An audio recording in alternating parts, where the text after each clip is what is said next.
dynamic. Very dynamic at the same moment. And so it's an unusual canto. It's a special canto. So thank you. Thank you.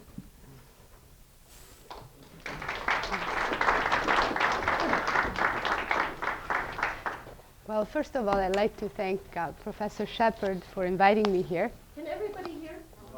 No? Is my microphone working?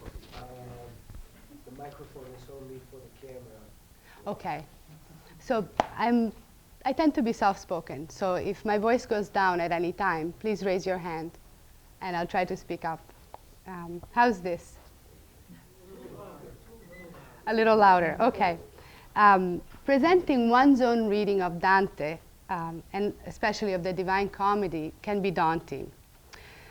Previous lectura have come from the greatest writers and scholars in our world in the last 7 centuries. When Professor Shepard invited me to speak tonight, she reminded me that each one of us is entitled to read Dante, and that the reading that matters most in the end is our own. Since the Commedia, as all great poetry, is first and foremost personal. How's this? No.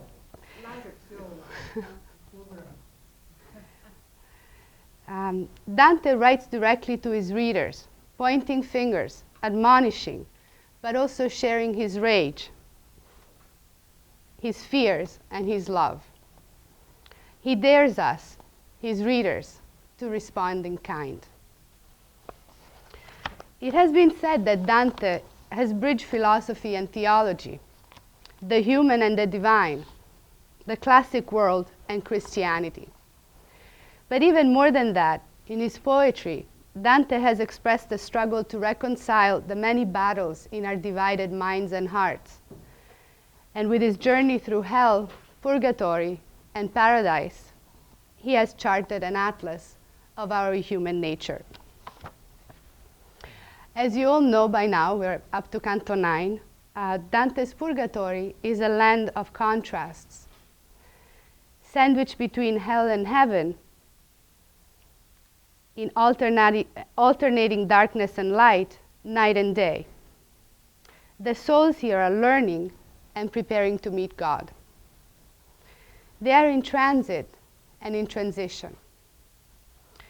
Their way through purgatory is an ascent towards wisdom and love through conflict and confusion. Just like Earth, I would say. In many ways, this canto, as most cantos in Purgatory, is about seeing and learning to see. It is about observations and visions, about facing reality and seeing ourselves for what we are. And it's also about seeing through the darkness of our doubts and understanding or illuminating the truth.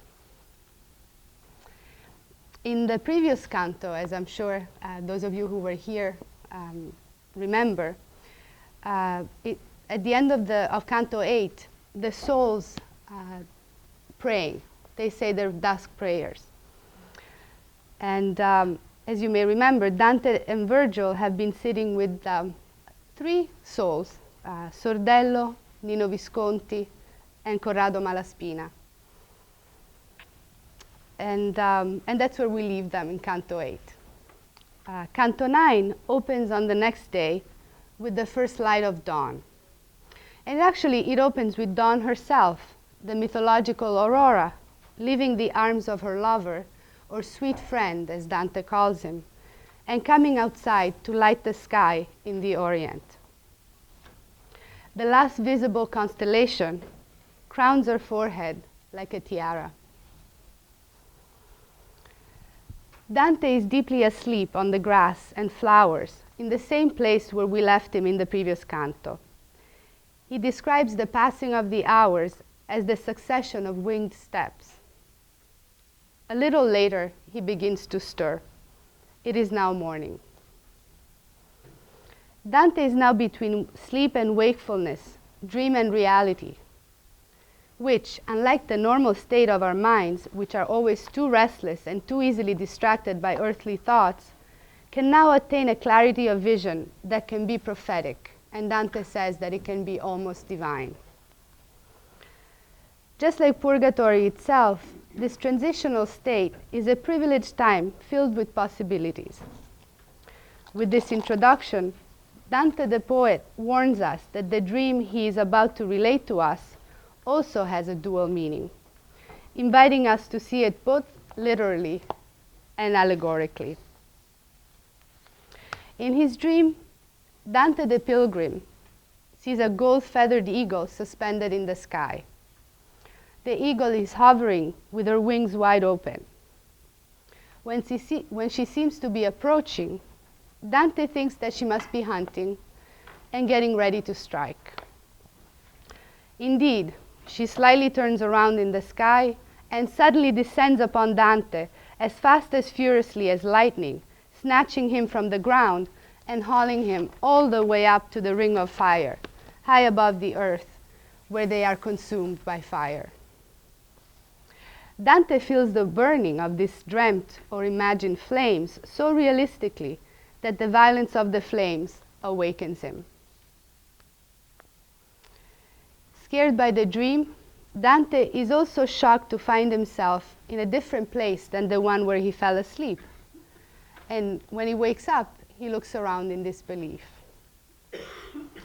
Still recovering from the burning flames of the dream, now Dante pales and feels the chill of fear. Fortunately, Virgil is right next to him, offering comfort with his presence and with his words.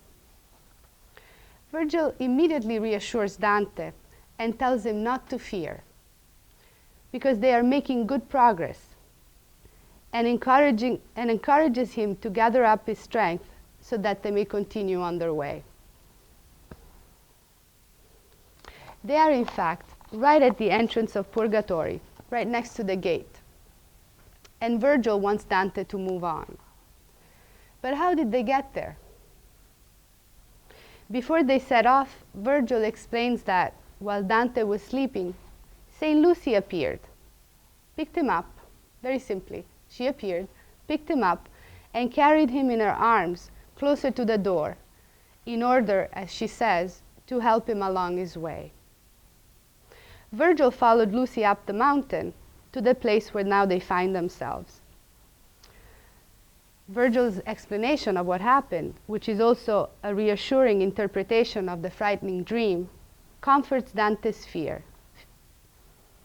Unlike hell, Purgatory is a place where serenity replaces dread and horror, just as light chases away the darkness. It is now Dante's turn to follow Virgil, as Virgil had followed Lucy, climbing the last few steps towards the gate.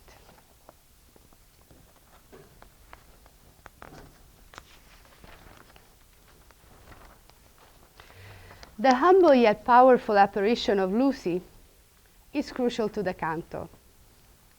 She represents vision in all its meanings. The ability to see from eyesight, and she is the patron saint of eyes. The ability to see the truth, or what we would call discernment.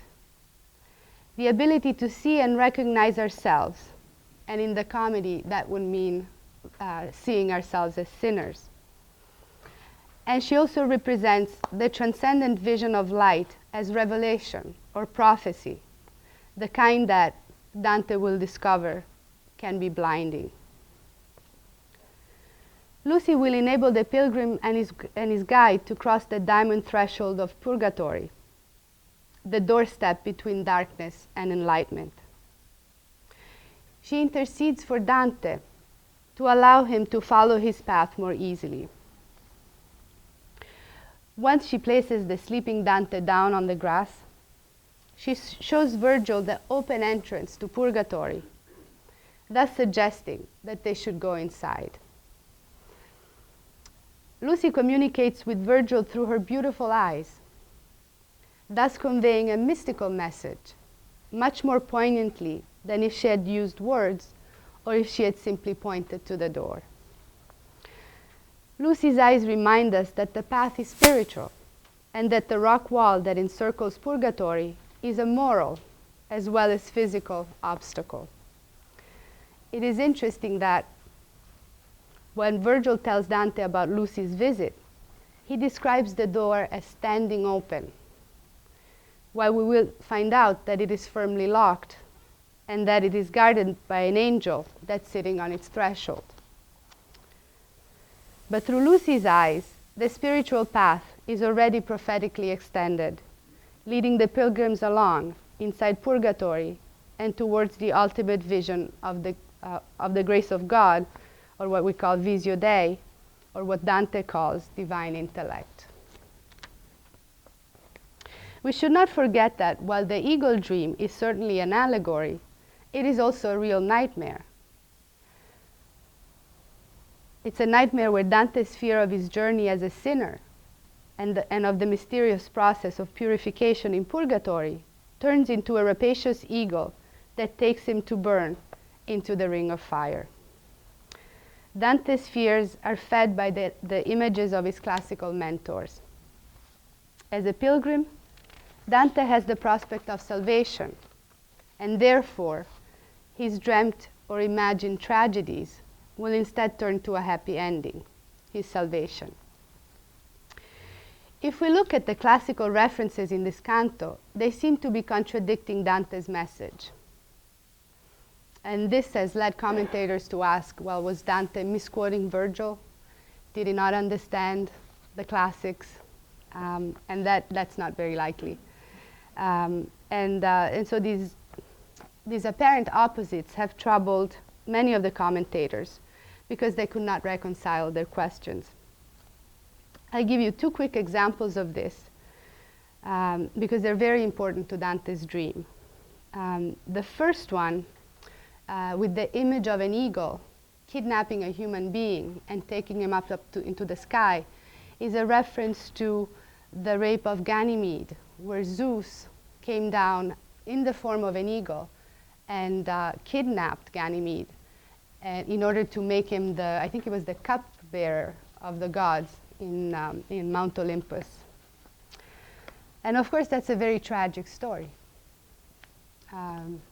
So for Dante, it's not, because he wakes up to find that he was actually lifted, but it was not by an eagle that wants him to burn or take him away or kill him, but he was picked up by a very sweet saint who very delicately helped him along his way. In the second example, when Dante wakes up in a different place from where he fell asleep, he compares his confusion to the confusion that Achilles felt when he found himself similarly misplaced after his mother Thetis transported him to the island of Cyrus in his sleep. And the reason why she did that was because she did not want him to fight in the Trojan War. And that worked for a while. Achilles hid there for a while, but eventually he was killed in the war, as we know. So once again, it's a tragic ending. And while Dante compares himself to Achilles, the end of the two stories are actually quite different. Achilles will eventually die, while Dante is on his way to eternal life. The contrast between the tragic references used by Dante and the much more reassuring situation in Purgatory, with the prospect of paradise on the horizon, underscores his message that he is telling a very different story here. The tales might begin in similar ways, but the endings could not be more different. Just as Virgil dispels Dante's fear of damnation after the eagle dream, Dante reassures himself and us that the ultimate destination is salvation, thus rewriting classical tragedy in the context of his comedy. As soon as Virgil has finished telling him about Lucy's visit, Dante is reassured and calmly gains his confidence back. And here I'm going to quote a passage. Just like a man in doubt who then grows sure, exchanging fear for confidence once truth has been revealed to him, so was I changed. And when my guide had seen that I was free from hesitation, then he moved with me behind him, up the rocks and towards the heights. So that now they're finally ready to walk up to the door, or to the gate of Purgatory. With Virgil's and Lucy's protection, Dante may serenely proceed with his ascent. He is ready to continue the journey and the narration. As they approach the gate of Purgatory, Dante addresses the readers, and this you've seen examples of this before, I'm sure. And in Canto 8, actually, he does the same thing, where he calls upon the readers to really pay attention. And sometimes he says, well, I'm going to change my poetic style. I'm going to change my art so that it may fit the special matter that I'm about to describe. He tells us that we need to prepare our vision to recognize the supernatural. Dante promises to use his best art or poetic style to reflect the matter that he will present to us. After such warnings in Purgatory, we can usually expect the apparition of an angel. But does Dante's art really change? Or is he just reminding the readers to pay attention, to keep our eyes open? Dante the poet has been combining allegory with concreteness, spirit and matter, to illuminate the nature of his vision of Purgatory all along the Canto. If anything, the description that we will see of the angel guardian at the gate once again expresses the importance of using our power of vision to its fullest. So I don't really buy that the tone changes. I just think he's interrupting the narration and warning us that something special is about to happen. As he approaches the gate with Virgil, Dante opens his eyes to better see the angel guardian, but he is struck by the unbearably bright light coming from the angel's face and reflected and magnified by his sword.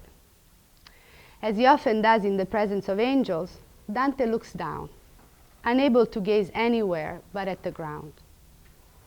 Dante's eyes will become more accustomed to angelic light as he progresses upward.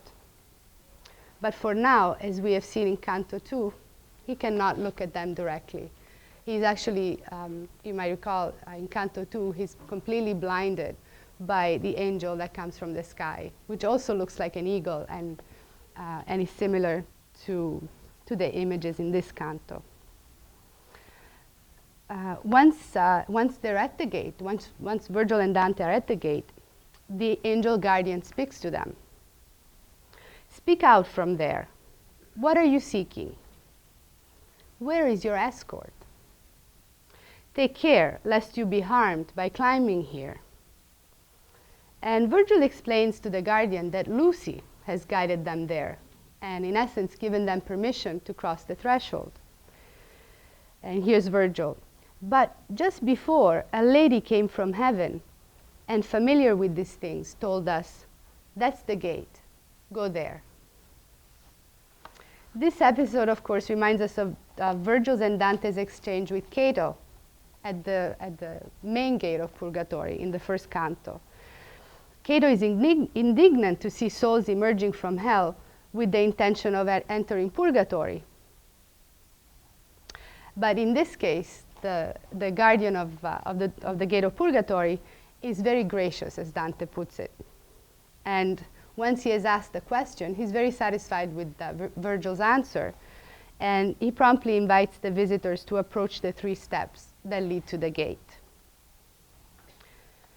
Dante's eyes are still looking down as he begins to climb the steps. The first one is made of white marble so shiny and reflective that Dante can see his own image in it, as if it were a mirror. Conversely, the second step is so dark that it appears to be black, and the third, where the angel's feet are resting, is as flaming red as blood that spurts from veins, as Dante puts it. The threshold on which the angel is sitting is made of diamond. The 3 steps in front of the entrance of Purgatory represent the 3 transformations that Dante must undergo before his soul can be purified. In the shiny marble, he faces the mirror of introspection and self-examination. In the black rock, the darkness of sin and the shame of repentance. And in the burning one, the fire of true penance. It has often been remarked that the pilgrim's encounter with the angel guardian is really the sinner's approach to the confessional and the confessor. Dante the poet does indeed create an artful allegory, while Dante the pilgrim undergoes the actual process of purification by actually entering and moving through purgatory to expiate his sins and to be purified by the divine fire. Virgil urges Dante to ask the angel to open the door, and Dante, beating his own chest 3 times, and that's the mea culpa, mea maxima culpa, performs the act of contrition before he throws himself at the guardian's feet. And here the angel raises his sword to mark Dante's forehead with 7 P's, 1 for each capital sin, because in Italian, sin is peccato, and it starts with a P. This is the first angelic encounter in Purgatory that marks Dante's spiritual stages as he expiates each sin. And new angels will one by one erase the P's from his forehead. The guardian lowers his sword and simply tells Dante to take care to wash these wounds once he is inside of Purgatory. It's all very simple. There are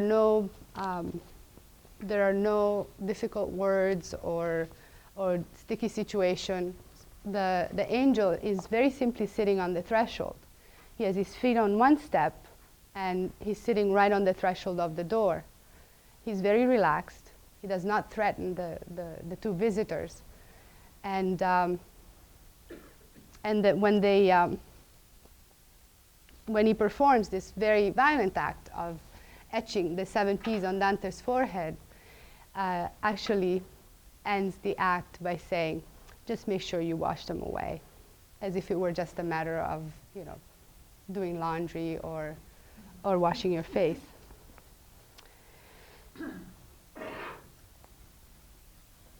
The guardian takes out the keys that open the kingdom of heaven, 1 gold and 1 silver, from his robe, and explains that they do not always work and that sometimes the gate must remain locked.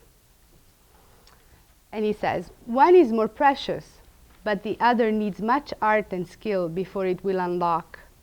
That is the key that must undo the knot. This is a little cryptic. But the angel also explains that he received the keys from St. Peter, and who advised him to be generous and to allow more souls in rather than being very strict and allowing less.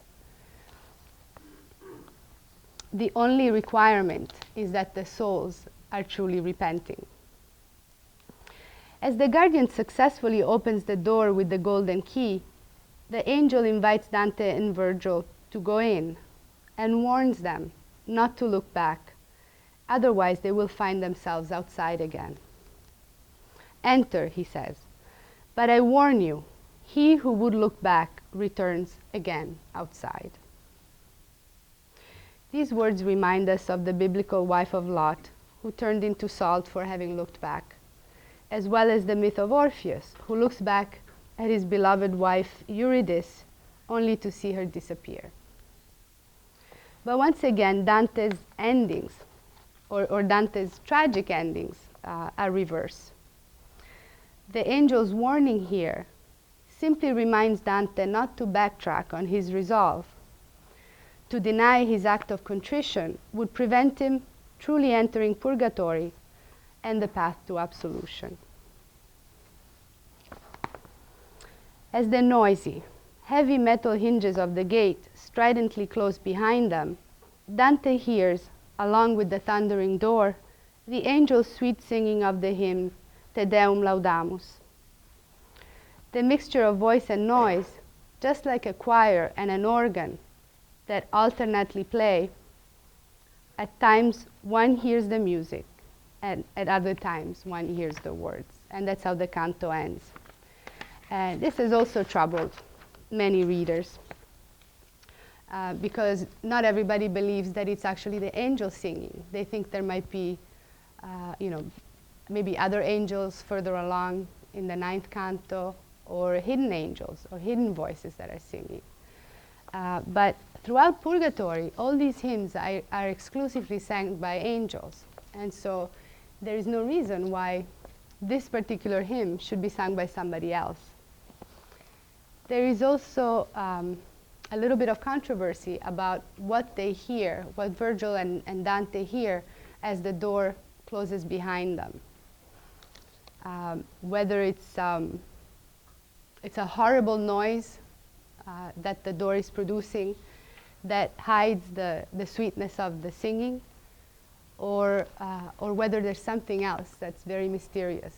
And there's one version that I really like, and which comes from Cristoforo Landino, who wrote this in 1481.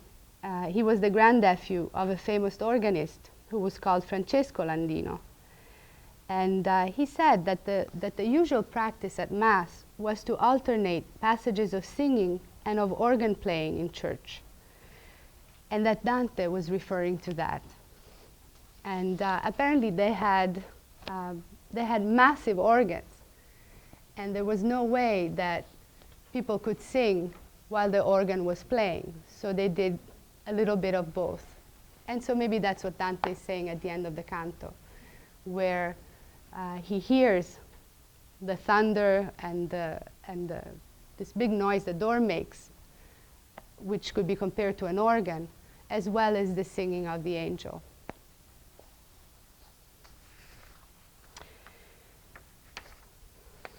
Angels represent the luminous rapture of the soul in its flight to heaven to join the fire of divine love, but also prefigures the burning, purifying fire that Dante will have to go through. And this will happen, I don't want to spoil any surprises, but it will happen in Purgatory 26 before he can enter paradise. We could explore the different sources and interpretations for Dante's images and references, and I didn't do that much of it here today. But it's fascinating. It's just you can get lost. You can get lost in all the theories. And sometimes the simpler reading is the best way to go. And I wanted to, actually this is kind of a question that I have, because we could start a debate right now. The church has eliminated limbo recently, where Virgil lives. And so what would happen to... So what would happen now? What would Dante do? Now there's no need for Virgil to stop. At the end of Purgatory, he would be free to enter paradise. So would that eliminate the need for Beatrice? That would be a shame. Would he have done anything differently? And I like to think that the answer is no. Is that Dante's version of even things that are ecclesiastic and related to theology is his own personal treatment of them, so that he used them to his own ends. So even a big change like this would not have changed the essence of certainly Purgatory and the Divine Comedy in general. In the end, Dante's powerful words are often controversial for many readers, especially when he departs from the canonical ecclesiastic understanding of the universe. Such passages have created long-standing debates among readers. Those are the times when Dante has taken liberties, or rather, exercised his poetic license. Discovering why is perhaps the greatest challenge and pleasure of reading the Divine Comedy. Thank you.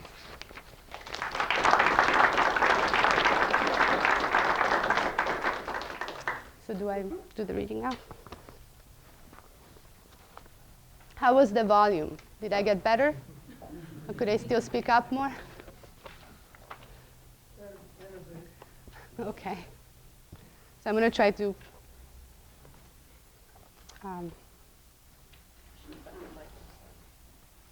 keep the volume up as I read the canto.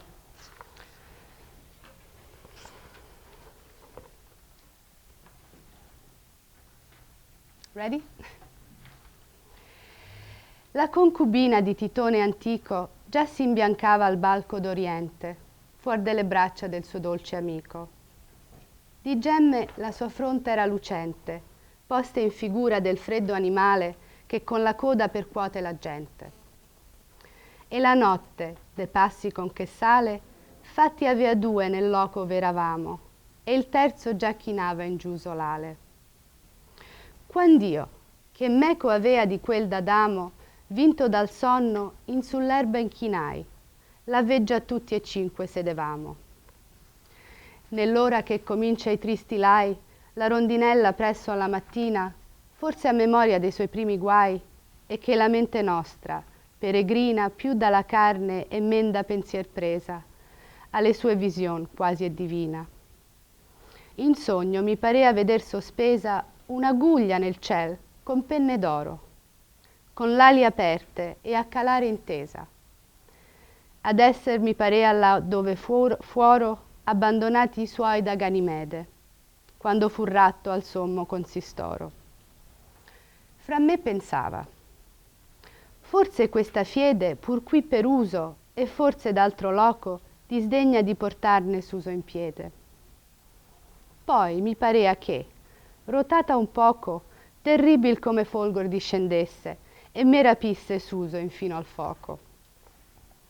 Ivi parea che ella e io ardesse, e sì lo incendio immaginato cosse, che convenne che il sonno si rompesse. Non altrimenti Achille si riscosse, gli occhi svegliati rivolgendo in giro, e non sappiendo là dove si fosse, quando la madre da Chirona a Schiro trafugò lui dormendo in le sue braccia, la onde poi li greci il dipartiro. Che mi scoss'io, siccome dalla faccia mi sfuggì il sonno, e diventai smorto, come fa l'uom che spaventato agghiaccia.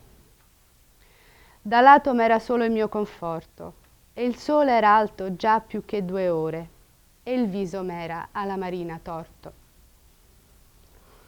Non aver tema, disse il mio Signore, fatti sicur che noi siamo a buon punto, non stringer, ma rallarga ogni vigore. Tu sei ormai al purgatorio giunto, vedi là il balzo che il chiude d'intorno, vedi l'entrata là ver par di giunto. Dianzi, nell'alba che procede il giorno, quando l'anima tua dentro dormia, sovra li fiori ond'è laggiù adorno, venne una donna e disse, io son Lucia. Lasciatemi pigliar costui che dorme, si l'agge volerò per la sua via. Sordel rimase, e l'altri genti forme, ella ti tolse, e come il dì fu chiaro, sen venne s'uso, e io per le sue ombre. Qui ti posò, ma pria mi dimostraro gli occhi suoi belli quell'intrata aperta, poi ella e il sonno ad una se ne andaro. A guisa d'uom che in dubbio si raccerta e che muta in conforto sua paura, poiché la verità li è discoperta, mi cambia io. E come senza cura vide me il duca mio, su per lo balzo mi mosse.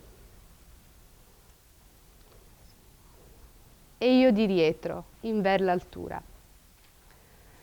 Lettor, tu vedi ben com'io innalzo la mia matera, e però con più arte non ti maravigliar s'io la rincalzo.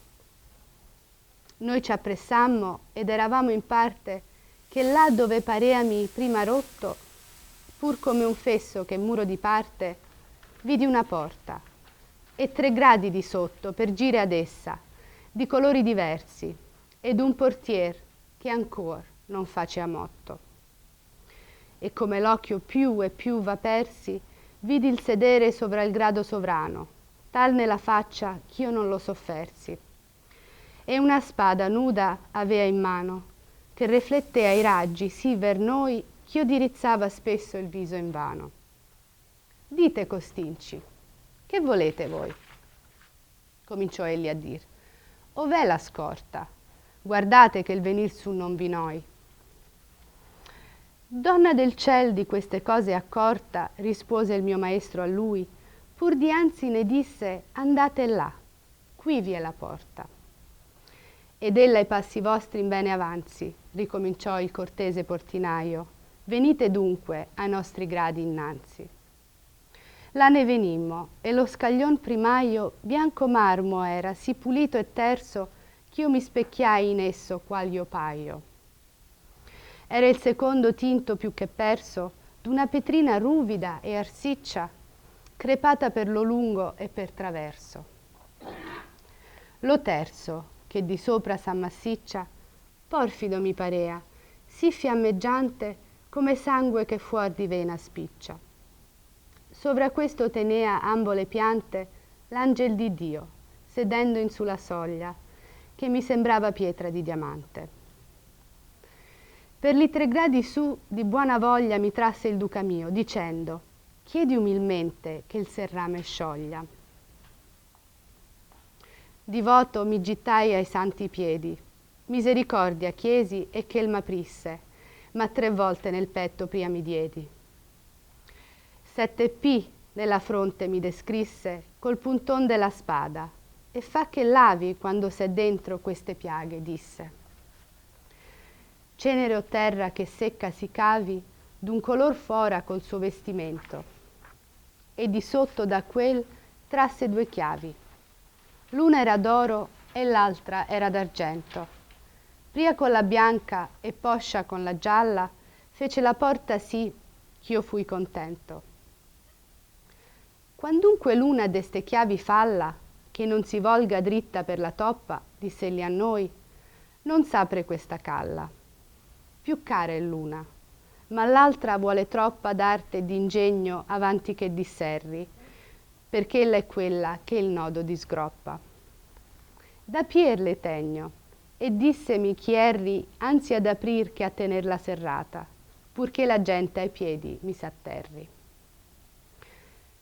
Poi pinse l'uscio alla porta sacrata, dicendo, entrate, ma facciovi accorti che di fuor torna chi indietro si guata. E quando fuor ne cardini distorti, gli spigoli di quella regge sacra, che di metallo son, sonanti e forti, non rugghiò né si mostrò sì acra tarpea, come tolto le fu il buono metello, perché poi rimase macra. Io mi rivolsi attento al primo tuono, e Te Deum laudamus mi parea udire in voce mista al dolce suono. Tale immagine appunto mi rendea ciò ch'io udiva, qual prendere si sole quando a cantar con organi si stea. Corsì, or no, s'intendon le parole.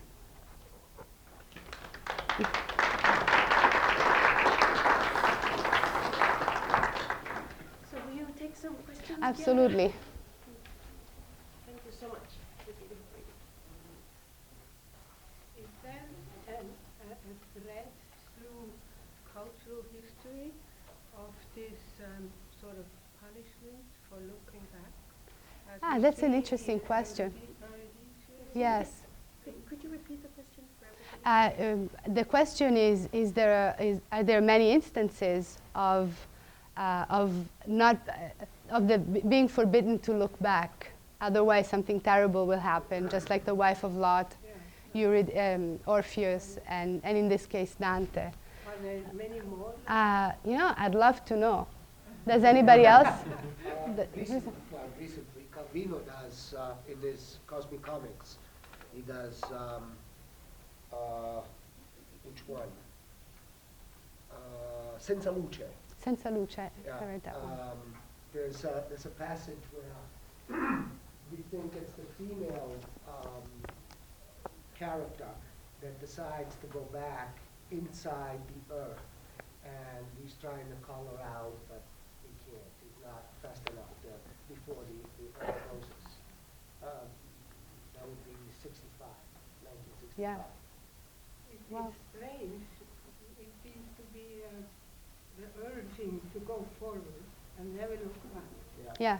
Because it's Sure. sort of a punishment when you look back. It's a call for courage.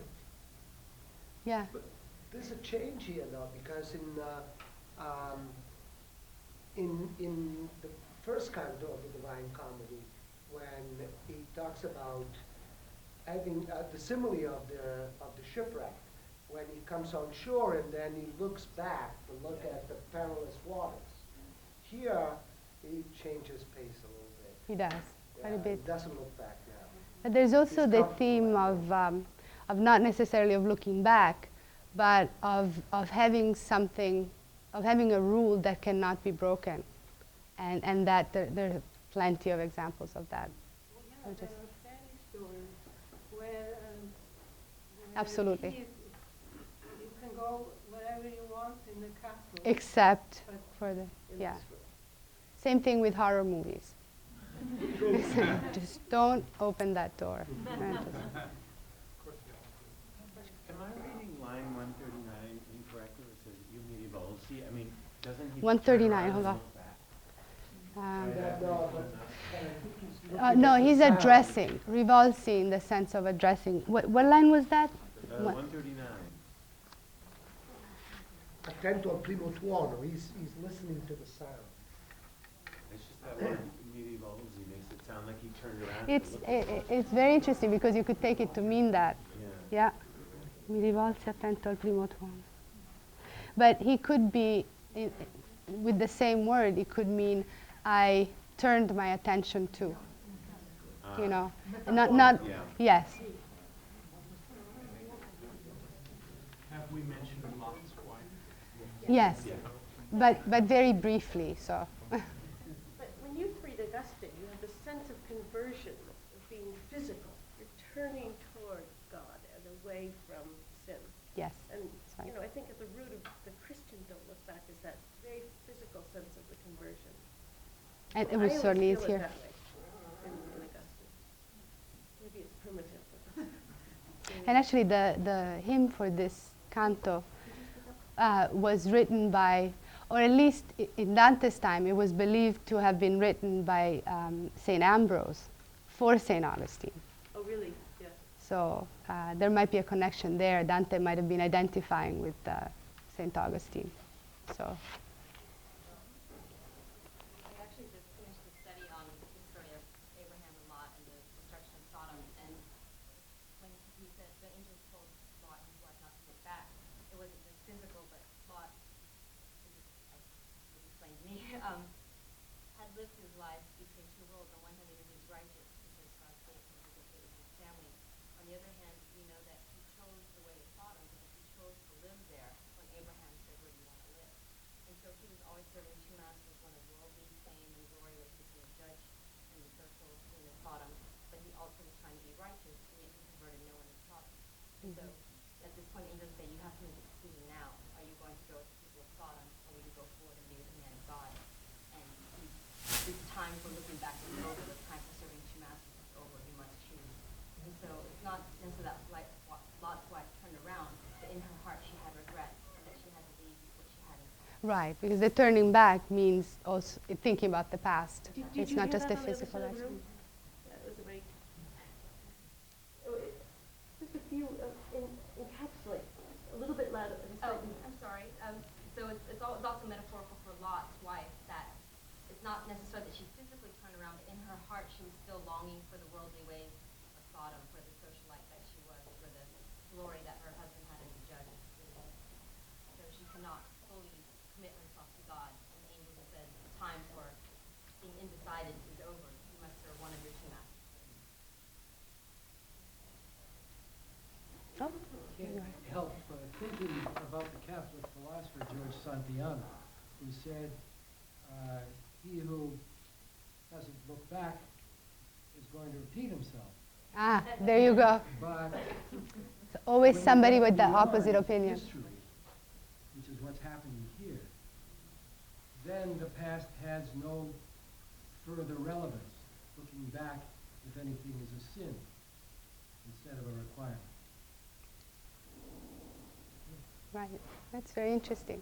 Yeah, it depends what it is that you're looking back to. Like looking back. To. If you're looking back from the other side of the lintel, then that you have no reason to look back from, then you'll get put back. But when you come to a point beyond history where there is no need to look back becomes a sin. Very small question. The second tercet, there's an image that I just can't understand at all. But with the heavens facing her were glittering with gems set in the semblance of the chill animal that assails men with its tail. It seems that this is a kind of glorious image, but I don't get the animal. What animal? The scorpion. A scorpion. It's the constellation of Scorpio. Okay. And there's been debate about this too. Some people say it's Pisces, some people say Aurora was actually not a concubine, she was a common law wife, or she was the lover, and maybe the moon was the lover. But I think it just means, I think it's the last visible constellation in the morning. And it's like a crown on her forehead. Perdoni la mia ignoranza, cosa sono questi 7 peccati? I 7 peccati, guardi che io me li sono scritti. The 7 deadly sins, I should know, but I have, yeah, with most of them.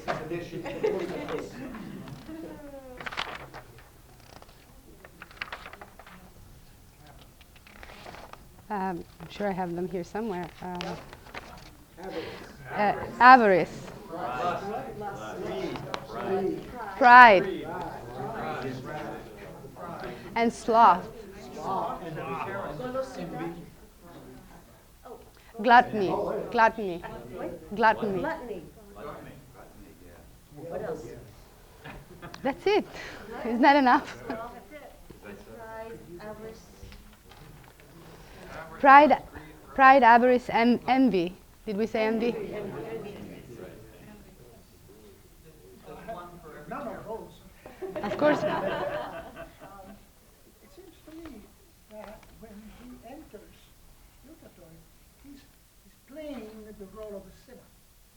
He's definitely playing the role of a sinner. And in order to get into Purgatory, to climb the steps and cross the threshold, he has to admit to being a sinner.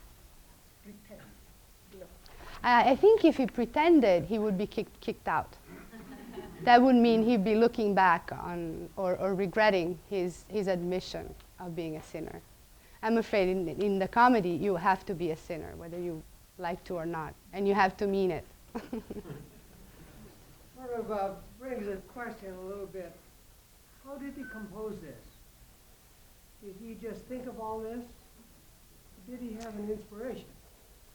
I would suspect both of those things and then some. Yeah, I think so too. So I don't think it's playing a game. I don't think so. I think it's an inspiration. Yeah. Did you? Would you have expected the entrance to Purgatory to be so easy, so peaceful? No, actually, no. Did I expect the entrance to Purgatory to be so easy? No, not at all. Because you think of the gate of hell, Right. and the gate, the first gate of Purgatory with Cato, who's much more aggressive. And no, but I guess it's a premonition of the fact that Purgatory is about forgiveness. Yeah. It's about contrition, it's about admitting your sins, but it's also about forgiveness. But it depends on the centuries, because some centuries have emphasized their expiation. Absolutely, absolutely. And here we're just talking about Dante's Purgatory, which, not everybody agrees is the theological purgatory. And long corridors of sorrow. Yeah, well, there's sorrow in here too, but it's certainly more relaxed and more forgiving than hell. There's one here, and then there's one there. And Talk a little bit more about the 2 keys. the 2 keys. I don't know that much about the 2 keys. I know that they're the keys to the kingdom of heaven, and they belong to St. Peter's, to St. Peter. They are on the Vatican flag, which is actually half yellow, half white, with the two keys. And I think the golden key automatically opens the gate, because it's Christ's direct will that somebody gets in. It just comes directly from Christ, so that when that key is used, the person will get in. And the other one is more complicated, as the angel explains, because it takes the judgment of the priest or the confessor to decide whether the person is worthy or contrite enough in order to enter. But he also says that the keys don't always work. Silver. That the silver one doesn't know. Ah, okay, okay. Mary, I thought both. this is not mine. I would like to read what I had read. Absolutely. Critics agree that the yellow key, made of gold and thus the more precious, symbolizes the authority of the priest to declare the sins absolved. Right. While the silver key, the one that actually opens the door, symbolizes the priest's prudence as a confessor in seeing into the nature of the penitent's sins and judging them correctly, commanding the appropriate penance. See Thomas Aquinas. The failure of that silver key then suggests a failure on the part of the confessor, with bad consequences for the man attempting to reform his Yeah, and this brings up another even bigger issue, which is if an angel is fallible, if an angel cannot see in the heart of the sinner, then a priest is even more fallible. So what Dante is saying here is, it might make some people nervous, But doesn't he also say to err on the side of, yes, on the side of generosity, let more absolutely, people in? absolutely. Mercy. But if the key doesn't work, then I have, I think over there, and then The line, La Coda Alfredo Animale, see. that'd be a tie into the last Canto of Inferno, where they've been in the lowest circle, it's Yeah. very cold, and they actually ascend to the surface. Well, certainly all Tail of Satan. those animals and all those images are absolutely, Right, so it makes it, they, whether it's intentional or you just can't help but be reminded of hell, that's for sure. I guess I have more an observation than a question. Great. When I was reading this, I was really struck very much by the dream of the eagle Yes. and the anonymity and all. And then I'd just like to quote something from the Durling translation. In the hour near morning, when our mind, journeying further from the flesh and less taken by its cares, is almost a diviner in its visions. Well, medically, most dreams occur during REM, or rapid eye movement sleep, which tends to occur more toward the end of the sleep cycle, near So awakening. And characteristic of REM sleep, when it's healthy, is complete paralysis of the skeletal muscle. So the mind is at work and the body is disattached from it. Sometimes in disorders of sleep, that disjunction can be impaired. So one wakes up from a dream, and because it's so recent, the sense of vividness is retained. So it seems to me that Dante is really Off. just telling it the way modern medical science understands it. It becomes to me it was very powerful. Yeah, it certainly is. And this was, I think it was believed in the Middle Ages that at that time when you were in between sleeping and dreaming and wakefulness, your visions could be prophetic. And that's how he introduces the eagle, the dream of the eagle, telling us that it is prophetic. even the sense, not just of prophecy, but the sense of his being so weak, like the eagle taking him, that he was powerless to resist, or him being carried in the arms of Lucia, alludes to the paralysis of skeletal muscle that occurs during the REM phase or dreaming phase of sleep. It's just uncanny how that's anti-Semitic. Well, sometimes we can imagine things that are true.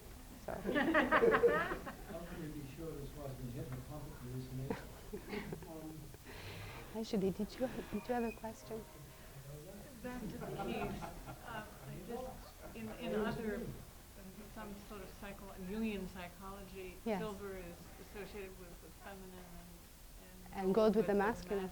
Ah, that's very interesting. And also there's another thing about, makes me think about the Gordian knot in Alexander the Great, and slicing it directly is not teasing it or trying to artfully open it. So I don't know what my point is there, but that's certainly a very masculine approach. It's a very Yeah. direct approach. Yeah. Silver is more Sure. complicated. I think can I just acknowledge? Is this standard that Peter always has two keys? I mean, is that represented in art, that Peter always has two keys? Is it true? Yeah. I never had heard that Peter always had two keys. I'd always imagined him with a lot of keys, Well, but it's always just, you But- know, Peter has the keys, but I never heard anybody. but it is. I mean, once I remember that the Vatican flag has two keys, then I remember. But I don't understand why the angel here has them, because I thought Peter didn't lend them to other And are they in angels. art, iconography? It's a in the copy, right? Iconography of Renaissance art, are they normally gold and silver? One gold and one silver? Isn't that interesting? Yeah. Referring to the kingdom of heaven and earth. But there are two kingdoms. Referring to what? The kingdom of heaven and the kingdom of earth. Ah, so that's why there are two keys. But the keys only open the gates of hell. Oh, sorry. Heaven. Right, but you come from, I'm sorry, Lord, but you come from a mundane life, a worldly life, so this comes along with you. Right. You don't separate yourself. And part of the penance is to bring that life along with you so that you can cleanse your sins. Sounds good to me. Sounds good to me too. You talk about the tranquility of this canto. And I was listening to you read it with my eyes closed because I don't have a text.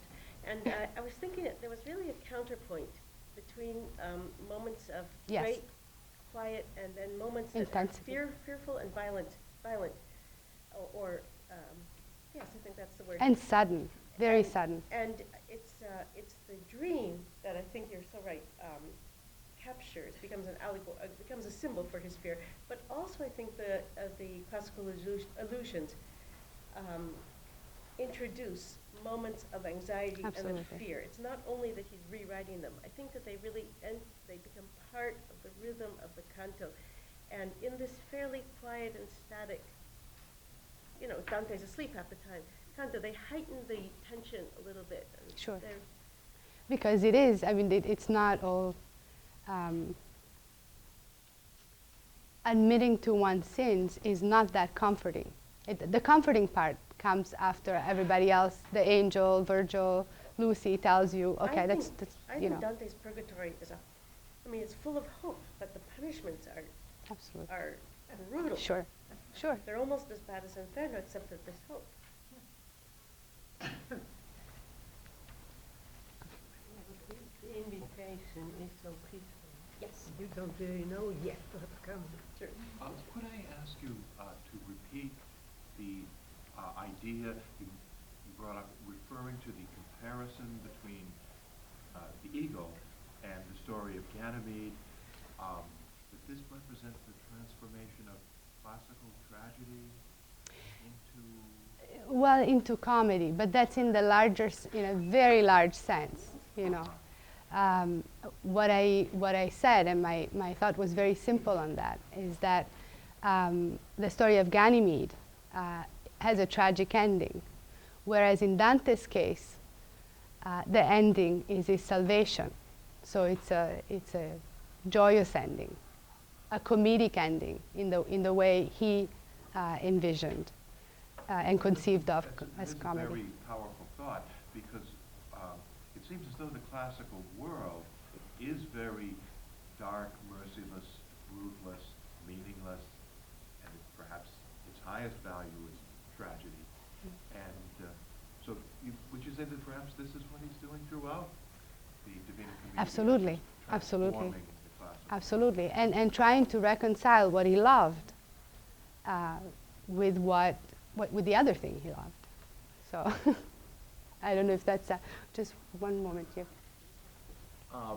Back to the keys. My understanding of the keys up until this point, at least on an allegorical level, was that the golden key was meant to represent faith, the silver key to represent the intellect, and it worked for Dante on several different levels with the comedy as a reflection of his journey through life. The golden key was the more valuable of the two, but the intellect had some value with it as well. As valuable. And you're probably right. I can't remember instances right now, but I'm sure, that they're there. It works on so many different levels. Yeah. Dante himself says it in numerous places. There are many ways to interpret a good image. Pretty much anything. Did you? Oh, actually, it was. Did you have a?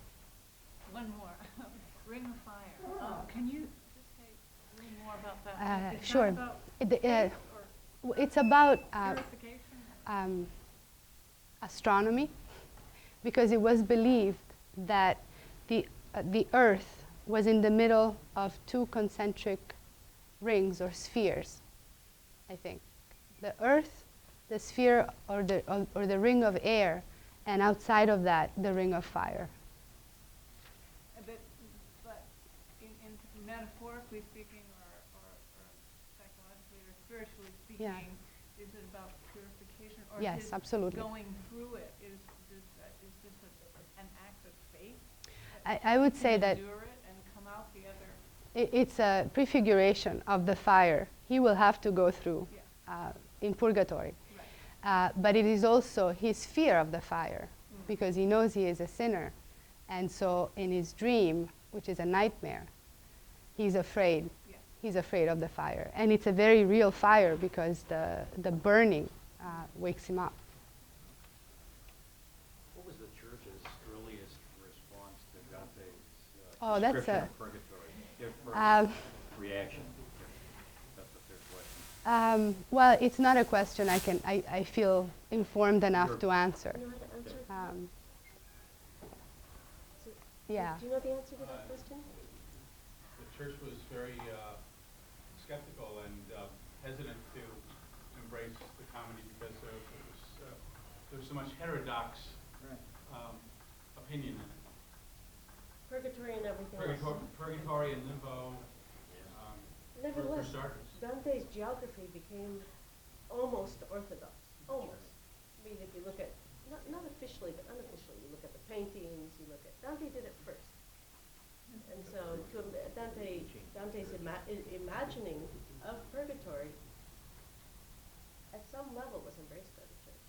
I don't know how it was, if it was early on.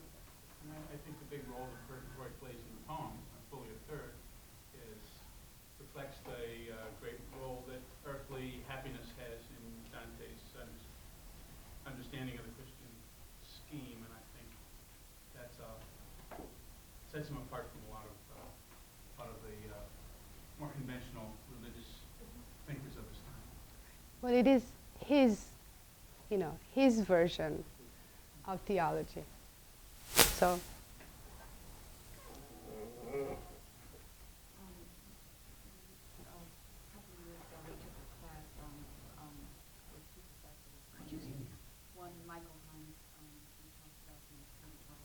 On comedy, and the other professor was a theology professor who was talking about the theology of Thomas Aquinas, and he told us that Dante based his theology upon the theology of Thomas Aquinas.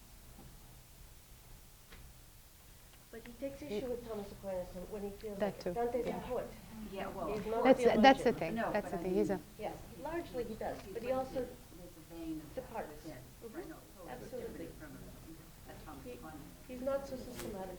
No, that was, that's at all.